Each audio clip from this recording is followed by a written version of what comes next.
11 nəfər qız, 20 nəfər oğlan olmaqla şagirdlər arasında velosiped yarışı keçirilir. Yarış yolu KMNF trayektoriyası üzrə müəyyən olunmuşdur. Bu trayektoriya o mərkəzli dairəvi gölün çevrəsinə M və N nöqtələrində toxunan KM və NF düz xətli yollarından və bu gölün çevrəsinin MN hissəsindən ibarətdir. Yarışın qalibinin düz xətli yolları eyni sürətlə getdiyi və bu sürətin MN hissəsindəki sürətindən 1 km bölək dəqiqə çox olduğu məlumdur. KO, yəni verilənləri qeyd edək. KO-muz 2/2-yə bərabərdir. Bura yazıram 2/2.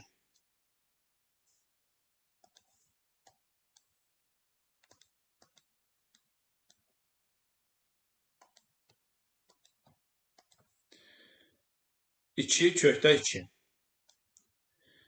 KOM bucağı 45 dərəcədir. 45 dərəcə buradır. FON-ə bərabərdir. Bu da 45 dərəcədir. MO çevrənin radiusu olduğundan, KM toxunan olduğu üçün MO KM-ə perpendikulyar olur. Toxunan radiusu nədir? Perpendikulyardır. Eyni qayda ilə ON də OF-ə perpendikulyardır. 90-dan 45-i çıxsaq, bucaq K-nı 45 dərəcə almış oluruq.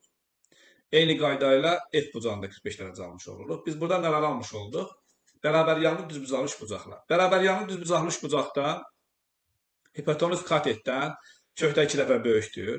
Yəni KM 2-dir ki, kökdə 2-yə vurdum, 2/2 aldıq. MO da 2-yə bərabərdir. ON da radiuslar olduğu üçün bu da 2-dir və beləliklə NF də 2 aldıq. NF-i də 2 aldıq. 45-45 bucaqlara gəldikdə MON 90 dərəcəyə bərabərdir. Yəni MON mərkəzli bucaqdır.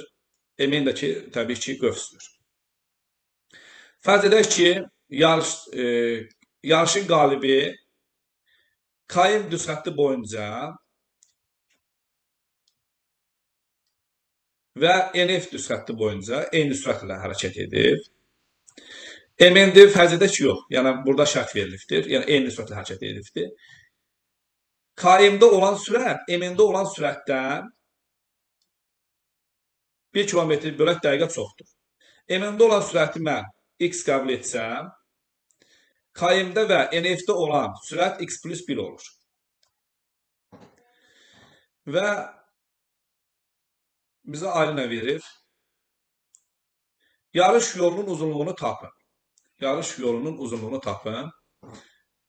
Təbii ki, yarış yolunun uzunluğu KMNF-dir. KM 2-dir, NF-imiz də 2-dir. Burada MN tapırıq. MN çevrənin 4/1 hissəsidir. Və yaxud da ki, qövsün uzunluğunu taparkən MN qövsü bərabərdir pi vuraq R bölək 180 vurulsun alfa. Bu da bərabərdir. Pi-ni yerinə 3 yazıram. Vurulsun R-in yerinə 2 bölək 180 alfanın da yerinə 90 yazılır. Mərkəzi bucaqdır. Burada qaldı 2. Cavabı aldıq 3. Deməli, MN qövsünün uzunluğu 3-dür. Bura yazıram. L bərabərdir 3. 3 kilometrdir. Yarış yolunun uzunluğunu tapın. 2 KM-dir. 3 bura. 5, 7. Yəni 28-ci sualın cavabı 7 kilometrdir. 29-cu suala gəlirik.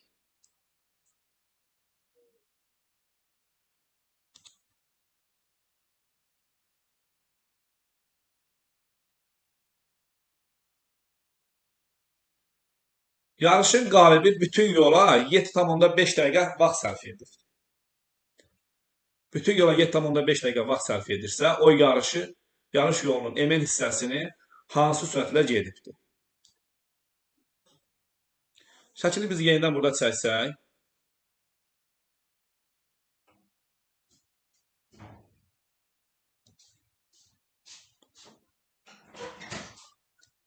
Burada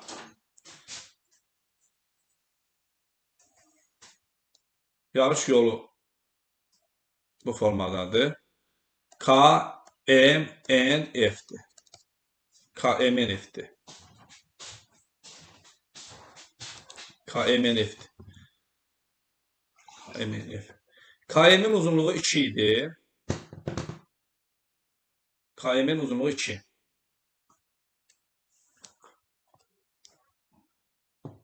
Bura 2'dir. M'nin uzunluğu 3. NF'in uzunluğu 2. Burada sürət, M'ində sürət x qəbul etmişdik. KM'də sürət olur x plus 1. NF'də də sürət x plus 1 olur. Ümumi yola sərf edilən vaxt hər yoldakı vaxtları toplayırıq. TKM, yəni KM'də olan vaxt. Gedilən yolu bölü sürətə. 2-ni bölürəm x plus 1-ə. M'in qövsündə, M'in qövsündə olan vaxt. 3 bölə x. NF düz xəttində olan sürət. TNF. 2 bölə x plus 1. 2 bölə x plus 1. Ümumi vaxt 7,5 dəqiqədir. 2 bölünsün x plus 1. Üzərinə gəlsin 3 bölünsün x. Üzərinə gəlsin 2 bölünsün x plus 1. Bərabərdir 2-də 15. 4 bölünsün x plus 1. Orta məxrəc x vurulsun x plus 1-də. 4x üzərinə gəlsin 3. X üzərinə gəlsin 3 bərabərdir 2-də 15. Beləliklə biz aldıq x vuraq x plus 1-də. 7x plus 3 bərabərdir 2-də 15. 15x kvadratı üzərinə gəlsin 15x bərabərdir 14x plus 6. 15x'in kvadratı üzərinə gəlsin 2 çıxılsın 6 bərabərdir 0. Skema tapsaq 1 üzərinə gəlsin 360.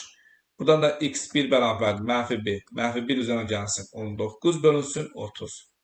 Bu da bərabərdir 18 bölünsün 30. Cavab 6-ya qısalan 5-də 3. Yəni 0,6-dır. 29-cu sualın cavabı 0,6-dır. Növbəti sual. Növbəti suala gəldikdə 30-cu sual. Finişə birinci gələn şagirdin qız olduğu məlumdursa, ikinci gələn şagirdin oğlan olması ehtimalını tapın. Artıq birinci gələn şagirdin qız olduğu məlumdursa, bir nəfər qızların sayını azaldırıq. Yəni, 11 nəfər qız var deyin, bir nəfər artıq birinci şagirdin qız olduğu məlumdursa, qızların sayı 10 olur. Oğlanların sayı 20, ümumi say 30. İkinci gələn şagirdin oğlan olması ehtimalını tapın. Deməli, P bərabərdir 30-da 20. Bu isə bərabərdir 3-də 2. Beləliklə, ikinci gələn şagirdin oğlan olma ehtimalı 3-də 2-yə bərabərdir.